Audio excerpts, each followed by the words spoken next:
macroscopio es un instrumento que permite ver de cerca algo grande, y esa será nuestra intención.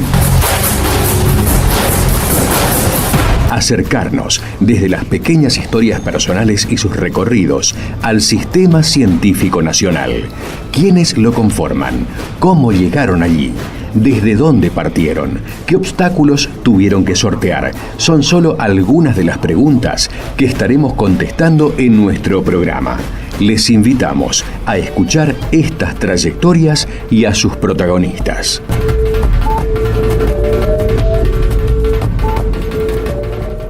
Buenas tardes, estamos aquí en Macroscopio como todos los lunes por FM Universidad. Hoy tenemos el gusto de hablar con la doctora Ana Igareta.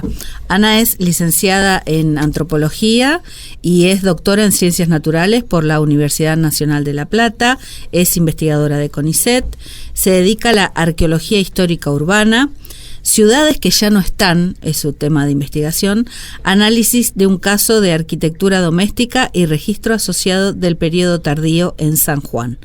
Trabaja en el Instituto de Investigaciones en Historia, Teoría y Praxis de la Arquitectura y la Ciudad, ITEPAC, de la Universidad Nacional de La Plata, Facultad de Arquitectura y Urbanismo. Le damos la bienvenida y le agradecemos su tiempo aquí en Macroscopio. ¿Cómo estás, Ana? Hola, Sandra, buenas tardes. Gracias a ustedes por interesarse en el trabajo. Siempre es muy lindo tener un espacio para hablar de eso.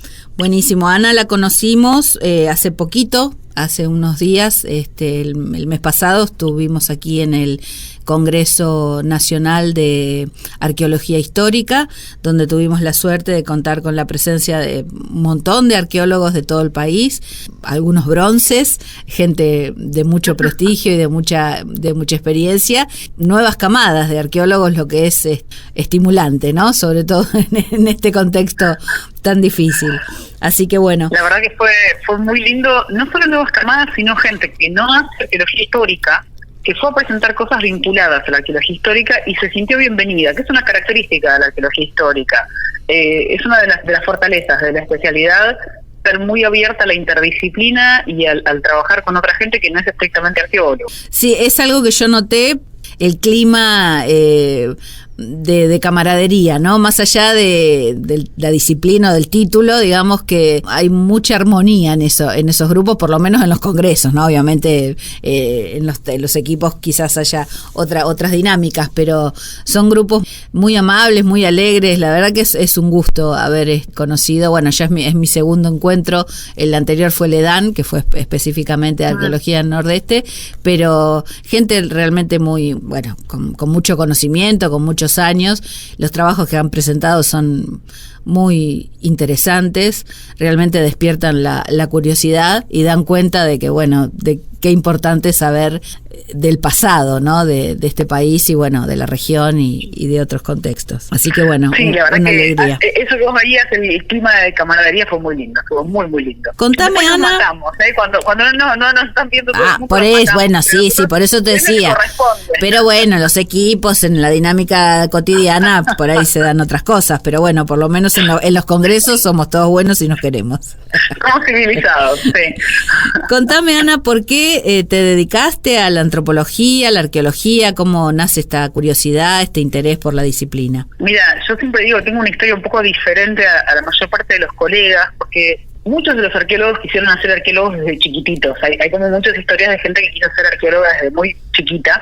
No es mi caso. Yo de chiquita quería ser entrenadora de delfines o algo parecido. Okay. Nunca no me había cruzado con la arqueología. Y en realidad seguí bastante de casualidad al principio, porque yo quería ser guardaparques. Cuando terminé la secundaria quería ser guardaparques. Bien. Y en ese momento, estoy hablando hace más de 30 años, yo no me acuerdo si había que tener registro para manejar o había que tener más de 21 porque en ese momento portaban armas los guardaparques. La verdad que lo perdí un poco en la cabeza, pero sé que en el momento en que salí de la secundaria no podía entrar al servicio de guardaparques, tenía que esperar a cumplir los 21. Y yo me gustaba la idea de la vida al aire libre, me gustan mucho los animales, y dije, bueno, hay que hacer algo hasta cumplir los 21, yo me había recibido con 18. No tengo ningún recuerdo de cuando me fui a anotar a la facultad. Cómo terminé en el Museo de la Plata es un hueco en mi memoria, pero tengo muy presente el primer día. Tengo el primer día de clases, un 14 de febrero, de un calor espantoso. Y era como, bueno, voy a hacer esto. En mi familia la opción de no estudiar no estaba dentro de consideración. Estudiabas o trabajabas indistintamente, pero tenías que hacerlo sí o sí, y estudiar era la opción que sonaba como más fácil en ese momento. Y empecé lo que yo en ese momento, yo soy antropóloga bióloga, me recibí antropóloga bióloga, que es una de las 3 orientaciones. La antropología tiene una parte que es la parte arqueológica, que es en la que trabajé siempre, antropología biológica, que es todo lo que tiene que ver con el organismo vivo, digamos, de los individuos, todo lo que es los estudios de excretarios, de salud, de dieta, y la parte de antropología social, que es el punto de, digamos, de mayor contacto con la sociología, que tiene que ver con el estudio de procesos y poblaciones actuales, con cuestiones más actuales.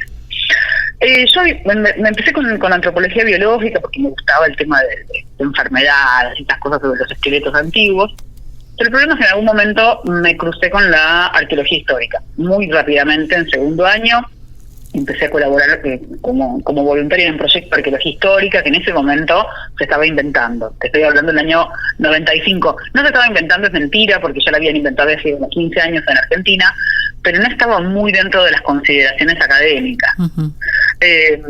No había demasiados proyectos de investigación, eran muy pocos, había uno muy grande, el que sigue siendo muy, muy importante, el Centro de Arqueología Urbana de la Universidad de Buenos Aires, dirigido por Daniel Shavelson, que es el referente indiscutido en Sudamérica de la arqueología histórica urbana. Otro proyecto muy grande en Mendoza, que también había fundado Daniel, y algunos proyectos pequeños que asomaban. Pero bueno, digamos, cuando uno decía que hacía histórica en ese momento, no era lo más popular. Y a mí me pareció atrapante. A mí la historia siempre me había gustado, pero yo dije, yo no puedo trabajar en un archivo haciendo historia como los historiadores, gente seria, que se pasa toda su vida en una biblioteca, no estaba dentro de mis planes. Siempre me acuerdo de esas estupideces que uno dijo cuando me pasé horas adentro de una biblioteca después, muchas veces.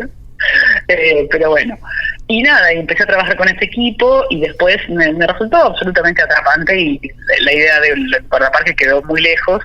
Y aunque me recibí de antropóloga bióloga, siempre hice arqueología urbana y siempre hice arqueología histórica.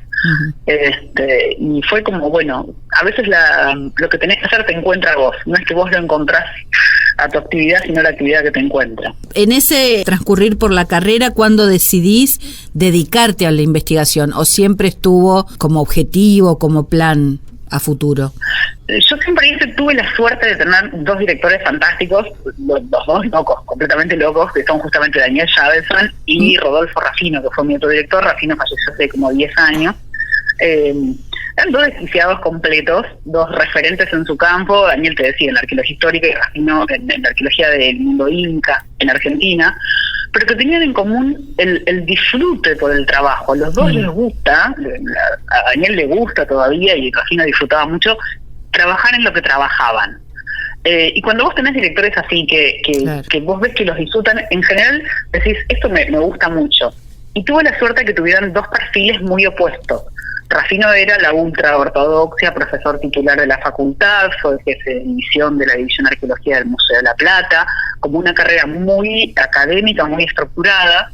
Y Daniel una carrera completamente diferente, interrumpida además por haberse tenido que ir a México en el 76 y volvieron después en el 83 con su familia, en la cual su formación como arquitecto, además de arqueólogo, le dio una perspectiva de la importancia del trabajo privado, la importancia de participar en proyectos de extensión. Daniel fue uno también de las personas que empezó a hablar de arqueología en los medios de comunicación, una arqueología ya no académica, sino contada al público en general. Sí. Entender que vos tenías que interesar al público en lo que estabas haciendo, sobre todo cuando estás haciendo un pozo en la vereda, en la puerta de la casa, ¿no? Que no era viable que no habláramos con el público en esa cosa de diálogo y de contacto permanente, y de participar en obras y de saber que hay cosas que se destruyen cuando se hace una vereda o se hace una calle. Sí. Entonces, la investigación fue una de las cosas que siempre quise hacer, me gustó, pero tuve la suerte de poder hacer otro montón de cosas gracias a estos 2 directores fabulosos que me formaron. Claro, sí, esa gente te estimula, te eyecta, digamos, cuando uno contagia la pasión, ¿no? Sí, o te van abriendo puertas o te las van cerrando. Yo eso en mi experiencia ha sido esa. Hay directores con los que vos de eso, por supuesto, te podés pelear, podés no coincidir después teóricamente, ¿no? Porque es lógico que en algún momento uno empieza a pensar sus propias cosas, pero depende de ellos que muchas veces están no de acuerdo con lo que y a mí me pasa ahora que estoy formando gente, digamos. Uh-huh. Estoy en el punto en que ellos estaban hace 30 años. Vos tenés la posibilidad o de abrirle puertas o de empujarlos a lugares a los que vos por ahí no llegaste nunca y no vas a llegar, y está bien, pero pensando en que abrís puertas hacia otras cosas, o querés que sigan haciendo exactamente lo mismo que vos hiciste siempre, lo cual es una actitud que muchas veces se ve también lamentablemente. En que hace ciencia, sí, y que vos querés que sigan tu línea, a veces con buenos motivos, a veces los motivos son buenos, pero hay que revisarlos, porque la investigación avanza a partir de gente que empieza a pensar y a decir cosas diferentes. Y a veces también, a veces está mal, la lógica de la ciencia es, no todo lo que proponemos es lo correcto, pero tenemos que ir probándolo. Eso es. Y avanzando en función de esos errores también. Totalmente. Hacemos la primer pausa, Ana, y seguimos en unos minutos. Dale. Macroscopio. Investigar. ¿Para qué? Continuamos hablando con la doctora Ana Igarreta. Bueno, sus primeros pasos, nos comentaba, su formación, cómo hizo sus primeros fuegos en la carrera y después ya, bueno, de recibida. Y ¿cómo entras a CONICET, digamos? ¿Cómo se plantea ese horizonte, ese futuro? Mira, CONICET tiene 2 instancias que por ahí para los que estamos dentro del sistema son como muy evidentes, pero siempre está bueno explicarlo para la gente que no pertenece al sistema CONICET. La primera instancia en la que uno entra, en general cuando se acaba de recibir, es como becario. Uh-huh. Los becarios son investigadores en formación, se considera que son investigadores en formación, que siempre van a entrar dirigidos por otra persona y asociados al proyecto de otra persona, que son los directores. Y en general la primera instancia es vos entras como becario doctoral, lo cual quiere decir que vos tenés que desarrollar el doctorado, es el desarrollo de una investigación propia. Es tu primer pasito como investigador, guiado como obviamente por gente que sabe más, pero en el cual vos estás obligado, por lo menos en ciencias naturales, porque esto yo he notado con los años que es diferente, en arquitectura es diferente, en historia es un poco diferente, en naturales vos estás obligado a generar una investigación original, a desarrollarla y a obtener una serie de resultados, con la originalidad como foco. Revisar temas que no se hayan revisado antes, buscar materiales que no se hayan revisado antes. En otros campos hay otras búsquedas, a veces es teórica, a veces es estética. A nosotros lo que nos excedía es originalidad. Uh-huh. Y el doctorado, esos años, que son 4, 5, 6, dependiendo de la duración de la beca y del tiempo que uno te pueda dedicar a eso, están específicamente dedicados a capacitarte como investigador. En ese momento seguís siendo becario, digamos, es tu tránsito como becario. Después tenés la opción de entrar a CONICET como investigador, con diferentes categorías, es un sistema con jerarquías, uno entra en la categoría más baja, después va a ir subiendo si tiene suerte y hace las cosas bien, y hay lugar, en diferentes escalafones, diríamos, o jerarquías, que tienen que ver con el avance de una investigación. Vos proponés un ingreso a partir de una investigación, y la vas desarrollando. Y hay un comité, que siempre es un montón de gente que sabe más que uno, por supuesto, que va a ir decidiendo si esa investigación es interesante y relevante para la disciplina o no. A mí lo que me pasó es una cosa muy curiosa, que es, vos te postulás, las postulaciones se hacen una vez por año, uh-huh. Te postulás y te dicen sí o no al año siguiente. Yo me postulé 6 veces para entrar a CONICET como investigadora, como becaria entré más rápido. Como investigadora no conozco a nadie que se haya postulado tantas veces como yo. Esto es muy importante para la gente cuando a veces ves a alguien que se deprime. No es así, chiquito. 1 o 2 veces claro, y le dijeron que no. Yo me postulé 6 veces y las primeras 5 veces me dijeron que no. Entré a la sexta, que además era el último año que podía presentarme, porque en ese momento había un cupo por edad. Un límite de edad. Claro, que ahora se sacó. Pero en ese momento, y las 5 veces con mucho criterio, el comité evaluador me dijo: usted no tiene perfil de investigador CONICET. ¿Qué querrá decir eso? ¡Qué terrible! No, quiere decir muchas cosas y son coherentes. A ver, la cuestión es, el CONICET busca una especialización temática, que está muy bien, sobre todo en algunos campos. Uno entiende que en campos absolutamente críticos, como, no sé, la medicina, la farmacia, la bioquímica, probablemente el agro, la veterinaria, la ultra especialización es necesaria, porque los resultados van a depender del profundo conocimiento de algunas cosas. Esta es mi opinión, por supuesto, es discutible, pero es mi percepción haciendo teniendo una patita en las ciencias sociales y una patita en las ciencias naturales. Y en mi caso yo había estado participando en proyectos de investigación que iban y venían de diferentes temas. Claro. Siempre dentro de esto, siempre dentro de la arqueología histórica, pero mi tema de investigación para la tesis fue el mundo colonial, que es un mundo que a mí es mi lugar en el mundo en este momento en investigaciones del periodo colonial, porque me gustaba, pero había participado porque tuve la posibilidad de un montón de proyectos que tenían que ver con arqueología del siglo XIX, con sitios que estaban en Buenos Aires en el siglo XIX, y yo mi tesis había sido en Catamarca, siglo XVII. Y en el medio de todo eso había participado en un montón de actividades que tenían que ver con la extensión, que es otra cosa que en los últimos 30 años se cambió mucho de opinión. Ahora la extensión está bien vista, la divulgación, la transferencia es una cosa que se busca y se fomenta, pero en ese momento todavía había como una idea de una ciencia un poco más cerradita para la arqueología, para los arqueólogos. Y entonces las actividades de extensión, que yo me gustaban, me siguen gustando mucho, estaban como medio, tenía muchísimas, había participado, había dado charlas, hecho conferencias, talleres, cosas que en ese momento no se consideraban que fueran pertinentes para los investigadores. Entonces, bueno, nada, cuando me decían usted no tiene perfil de investigador con ISET, probablemente tenían razón en un montón de cosas, y en otras, claro, con el correr de los años, lo que yo hice fue, en esas veces que me fui postulando, también entender que una cosa, y eso sí tiene una lógica que es absolutamente entendible, una de las cosas que uno tenía que hacer era empezar a publicar lo que hacía en revistas que tuvieran evaluaciones prestigiosas, en revistas en las cuales el evaluador fuera bueno. No importa qué hagas, pero que quien te evalúa, quien dice si esto está bien o está mal, sea gente interesante, reconocida en el campo. Entonces, bueno, eso sí lo fui cumpliendo, más allá de mi variabilidad temática. Y bueno, por suerte finalmente, yo no sé si los cansé o los aburrí, pero en algún momento finalmente obtuvo el ingreso como investigador asistente. Cambiaron el perfil, solo para que entres. Cambiaron los tiempos también, en algún punto, a partir de que, bueno, varias personas nos fuimos dedicando, no digo por mérito propio, sino por un cambio también generacional, de decir, mira, la extensión está interesante, la divulgación, la transferencia, todo esto que ahora está súper de moda. Sí, lo estamos viendo por estos días con la transmisión y todo eso, que están todos impactados, y bueno, está bueno. Pero obviamente, cuando vos a la gente le pones al público a escuchar cosas contadas por gente que sabe muchísimo, pero además lo cuenta lindo, es fantástico. Es fantástico, es lo mejor. ¿Cómo fue que llegaste a San Juan? Bueno, tu tesis fue en Catamarca, estabas ahí cerquita, pero ¿cómo fue que rumbeaste para ese lado, digamos? Me falta un capítulo en el medio. Mi tesis fue en Catamarca. En Catamarca hay muchísima arqueología, hay muchos arqueólogos. Yo en algún momento dije, quiero trabajar en un lugar en que no me cruce un arqueólogo por metro cuadrado, porque es muy aburrido, nos peleamos mucho.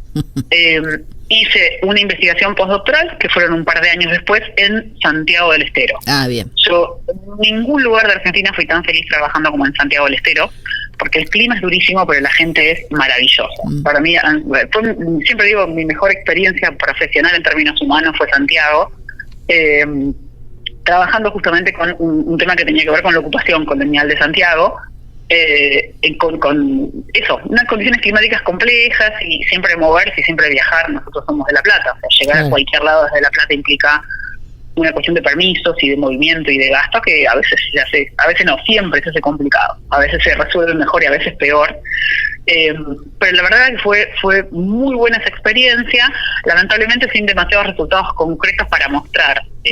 Tenemos mucha información, pudimos un poco determinar cómo fue el proceso de ocupación del espacio colonial a la vera del Río Dulce, pero sin demasiadas cosas para mostrar, porque el periodo colonial es bastante tenue, sobre todo en una ciudad hecha en adobe, en un lugar cuyo río desbordó un montón de veces. Después se fue comiendo la ciudad de adobe. Pero bueno, la verdad que en términos eso de la calidez de la gente, el interés que mostró la gente de Santiago por todo el conocimiento de su pasado, lo que eran las autoridades en ese momento de aplicación, que son los que te ayudan o te complican la vida para hacer los trabajos, fue fantástico. Pero el tema es que cuando yo hice el ingreso con ISET, lo que quería hacer era un poco un trabajo comparativo, que era decir, mira, tenemos toda esta información de ciudades que ya están trabajadas, de Mendoza, por ejemplo, de Catamarca nosotros, Santiago del Estero, bueno, Córdoba hace años que hay otros proyectos, hay muchas otras provincias en que hay gente trabajando con proyectos que tienen que ver con la ocupación colonial. Yo quería ver dónde se podía usar esa información para comparar, que no hubiera nadie trabajando. y así llegamos a San Juan. Bien. Así llegamos a la ciudad de San Juan porque está muy cerca de Mendoza, tienen una simetría histórica bastante particular, la funda el mismo grupo de gente con muy poco tiempo de diferencia, con muy poca distancia, y sin embargo las historias coloniales van a ser después completamente diferentes. Y la arquitectura colonial va a ser diferente, y la historia de las ciudades, ambas marcadas por diferentes terremotos, fue muy diferente. Entonces me parece que había una vacancia ahí que estaba interesante empezar a trabajar, a pensar cómo fue San Juan durante el periodo colonial. Hacemos otra pausita, Ana, y volvemos en unos minutos. Macroscopio. Escuchar, conocer, reflexionar. Continuamos hablando con la doctora Ana Higareta. Bueno, estábamos comentando cómo empieza su investigación en San Juan. Esto es muy básico, pero me gustaría que lo expliques, que lo difundas, digamos. ¿Cómo armás la campaña? ¿Cómo armás la estrategia? ¿Cómo vas a territorio? ¿Empezás a trabajar? ¿Cómo es ese día a día? Lo atacás por dos frentes o por tres.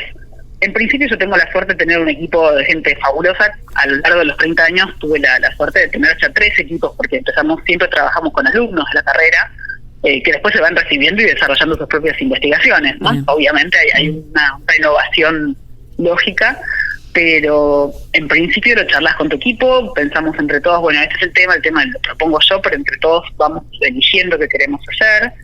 Una vez que uno elige, cuando empezamos a trabajar en San Juan, San Juan no tiene definido su lugar de fundación, a diferencia de, por ejemplo, Mendoza o Santa Fe o Buenos Aires, que acá se fundó la ciudad hace 450 años.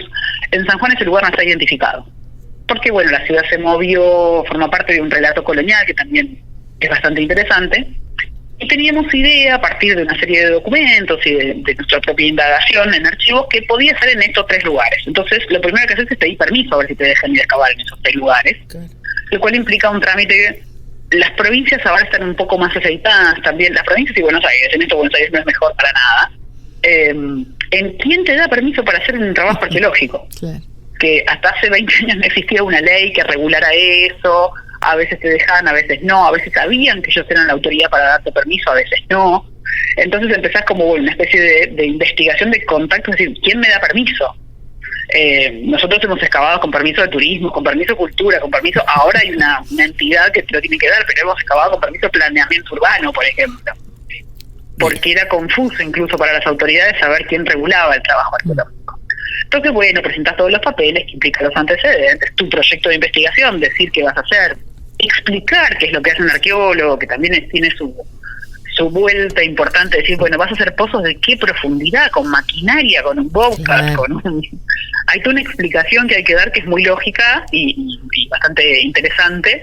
Y una cosa que yo siempre recuerdo que es, miren que después les vamos a tapar los pozos, porque durante mucho tiempo los arqueólogos se iban y dejaban los pozos abiertos, entonces parecían grandes. Sí, son cosas que aprendimos a explicar y que también cambió la lógica de la arqueología para hacerla. Y después, por supuesto, la parte operativa es la plata. Vamos cuando tenemos plata porque pedimos subsidios o porque usamos nuestro propio sueldo para eso la mayor parte de las veces, porque hay que pagar. Ahora tengo auto y vamos con mi auto particular, pero hay que pagar combustible y si no hay que pagar pasajes. Hemos subido cuando viajábamos en micro solamente, imagínate, palas, una zaranda, 3 carpas, un jamón, todo eso tenía que viajar al lugar en que nos íbamos a quedar con los chicos X cantidad de días, para poder, obviamente, que el equipo comiera bien y que estuviéramos más o menos cómodos. Todo fue cambiando a lo largo del tiempo y cambia mucho en función del paisaje. La arqueología urbana tiene beneficio. En San Juan, por suerte, la última vez nos alojaron en la residencia universitaria. Entonces, bueno, eso nos dio como cierta comodidad, pero hemos estado en los lugares, hemos estado alojados en batallones de gendarmería, hemos estado en los lugares más pintorescos que se te ocurra, hemos estado teniendo la posibilidad de quedarnos ahí para trabajar en diferentes ciudades. Y en esto, bueno, en esta etapa, digamos, seguís investigando allí, seguís, bueno, quizás en este contexto un tanto ajustado, digamos, de presupuesto, no sé si estás viajando, pero continuás con esa investigación. Sí, por suerte, bueno, la verdad que sí, que menos de lo que uno le gustaría, siempre uno sueña con hacer 2 campañas al año, y con suerte estamos yendo una vez cada 2 años en estos últimos años, pero bueno, la suerte en San Juan también es que nos cruzamos con gente de la Facultad de Arquitectura de allá, gente que ahora ya es amiga, gente amiga y querida, porque que nos integramos como en un proyecto colaborativo, lo cual nos permitió un poco optimizar recursos y ver que coincidíamos en la investigación. En los últimos años, después de haber empezado a trabajar en esto, que es lo que te decía, el área fundacional, empezamos a ver que queríamos analizar la arquitectura de San Juan colonial. En San Juan hay una idea de no queda nada en pie antes del terremoto. No queda nada colonial. Claro que los terremotos han sido devastadores, pero lo que nosotros decíamos es que algo tiene que haber. Charlando con la gente de la Facultad de Arquitectura de allá, hicimos todo un relevamiento, y así llegamos a la casa natal de Domingo Faustino Sarmiento. Sarmiento nació en 1811, pero la casa en que nace es de su madre, o sea, se construye a fines del 18, lo cual lo convierte en un caso de arquitectura colonial tardía, pero todavía está en pie. Y entonces, como ellos estaban estudiando algunas cosas y nosotros queríamos estudiar otras, bueno, armamos este proyecto conjunto que nos permitió eso, un poco optimizar recursos y empezar a trabajar sobre este edificio bastante particular que está muy modificado, o sea, terriblemente modificado, pero todavía está en pie desde hace 200 y pico de años. Claro, que para San Juan es un logro, tipo de territorio y el tema sísmico, ¿no? Sí, totalmente. Y además no fueron solo los terremotos lo que tiraron las casas coloniales en San Juan. Fue en algún momento la percepción de que lo colonial era como algo viejo, como algo malo, inestable o de pobres, la idea, la cuestión social, entonces había que barrerlo también un poco del paisaje. Entonces esa combinación de dos factores no terminó favoreciendo esa conservación. En un momento además se hizo en que no había la idea de que lo histórico era patrimonial, que tiene un valor por ser viejo solamente. Sí, definir. Eso es relativamente reciente, digamos, conservar la cuestión patrimonial es algo muy reciente. Nosotros acá en Posadas, por ejemplo, habrás visto también, eso es muy reciente y por suerte que lo pudieron implementar, porque si no iban a barrer con todo. Acá han hecho desmanes, lamentablemente, con las construcciones antiguas. Lo que pasa es que además durante mucho tiempo, y esto todavía muchas de las autoridades lo mantienen en sus pequeñas cabecitas, aunque no lo admitan, la idea de lo patrimonial, valorable y valioso eran las cosas monumentales. Claro. En algún punto la cosa religiosa, por supuesto, pero no cualquier iglesia, una catedral, una basílica. Y con el tiempo aprendimos o desarrollamos esta idea de que hay cosas que tienen un valor patrimonial, aunque sean domésticas. Que hay una valorización de lo doméstico que hasta hace, probablemente 15 o 20 años no existía, que era importante conservar, porque la historia se basa, la historia de los pueblos, digamos, se basa en la acumulación de pequeños eventos domésticos. Más allá de yo siempre les doy a mis alumnos el mismo ejemplo. La tumba de Cleopatra está genial, pero si solo estudiamos de la tumba de Cleopatra, la señora que está en el sarcófago, lo que vas a tener es información de una persona muy, muy importante que se murió una vez. Pero vos, si querés conocer de Egipto, lo que tenés que saber es qué pasó con las 400.000 personas que trabajaron en la construcción de la tumba. Durante los 50 años que tardaron en construirla, o los 100, no tengo idea, de qué vivían, cómo vivían, qué comían, dónde dormían. Bueno, entender de Egipto es entender todo eso.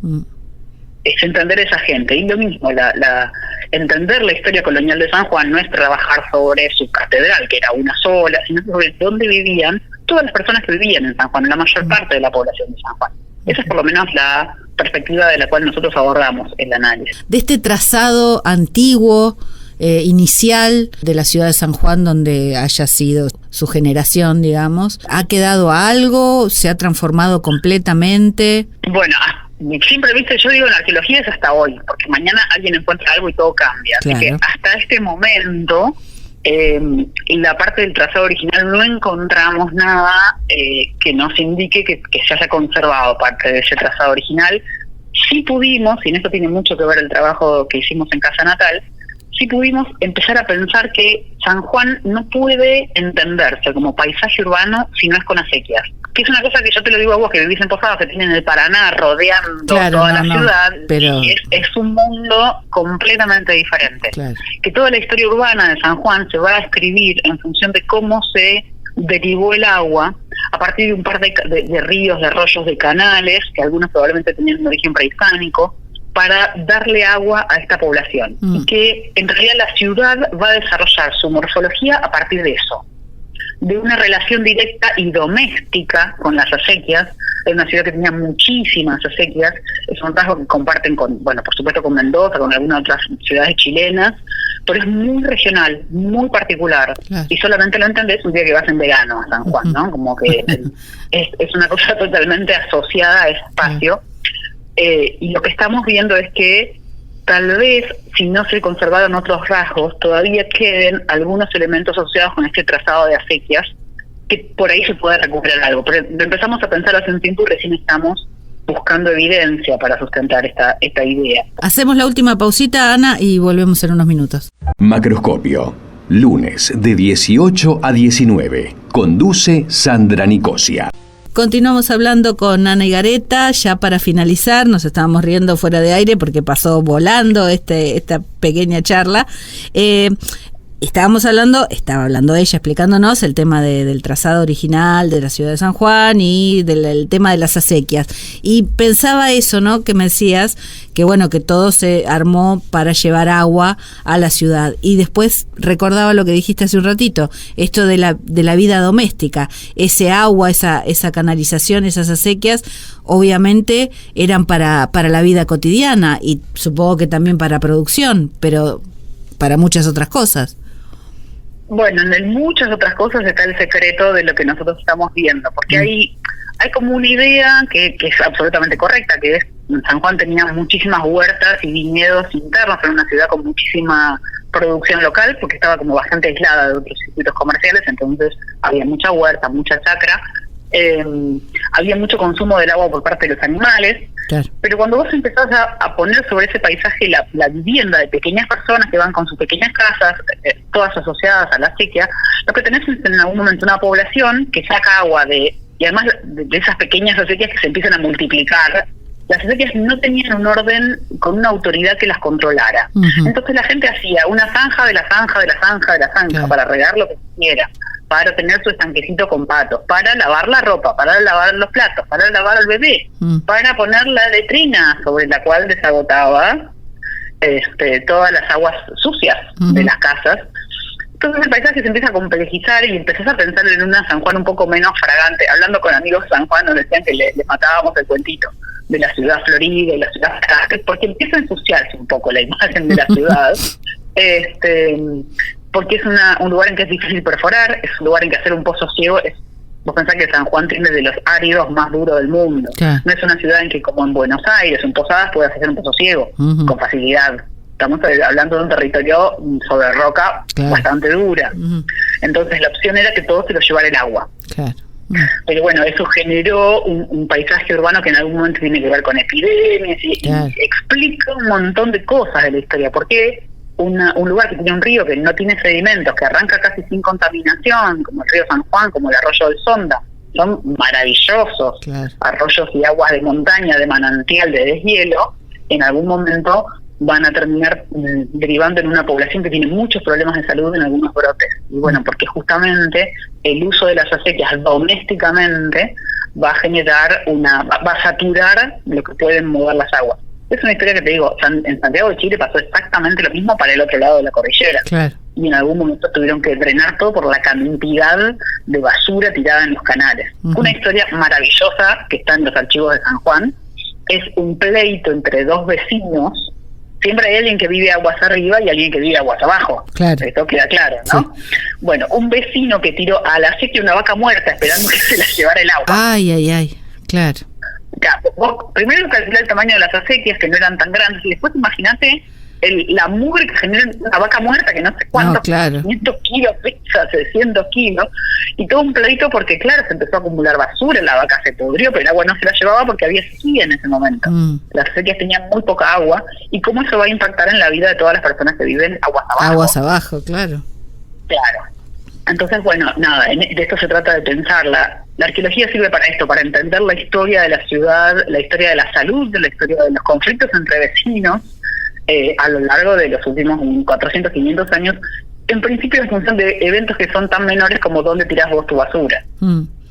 Sí, bueno, cosa que no es tan arqueológica, ¿no? Es, digamos, hoy en el presente en muchas ciudades venimos arrastrando los mismos problemas. Parece que nuestra agua tampoco se lleva la vaca muerta, digamos. Seguimos con las mismas taras desde hace mucho tiempo.